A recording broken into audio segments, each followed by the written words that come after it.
ഏവർക്കും സർക്കിൾ ന്യൂസിലേക്ക് സ്വാഗതം. വാർത്തകളിലേക്ക്. ശ്രീ മഹാദേവ ക്ഷേത്രോത്സവം 27 മുതൽ മാർച്ച് 6 വരെ വിവിധ പരിപാടികളോടെ നടക്കുമെന്ന് ആഘോഷ കമ്മിറ്റി ഭാരവാഹികൾ വാർത്താ സമ്മേളനത്തിൽ അറിയിച്ചു. 27 വൈകിട്ട് 6:30 കേളിക്കൊട്ട്, രാത്രി 8:30 ക്ഷേത്രം തന്ത്രി അഴകം മാധവൻ നമ്പൂതിരിയുടെ കാർമ്മികത്വത്തിൽ ഉത്സവത്തിന് കൊടിയേറും. രാത്രി മട്ടന്നൂർ പഞ്ചവാദ്യ സംഘത്തിൻ്റെ ഉത്സവവാദ്യം. 28 വൈകിട്ട് 4 മണിക്ക് ചാക്യാർകൂത്ത് തായമ്പക, രാത്രി 10 മണിക്ക് കേരള നടനം. 1 രാത്രി 10:30 ഗാനമേള, 2 രാത്രി 10:30 നാടകം, 3 രാത്രി നാടൻപാട്ട്, 4 വൈകിട്ട് 5 തായമ്പക.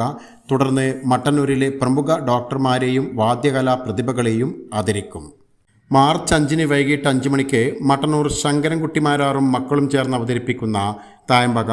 6 രാവിലെ 8:30 ആറാട്ട് എഴുന്നള്ളത്ത്, ഉച്ചയ്ക്ക് 1 ആറാട്ടു സദ്യ എന്നിവയുണ്ടാകും. വാർത്താ സമ്മേളനത്തിൽ Devaswom executive officer K Sajith, doctor G Kumaran Nair, V K Sugathan, V N Sathyendranath, K Jayan, A Sivasankaran എന്നിവർ പങ്കെടുത്തു.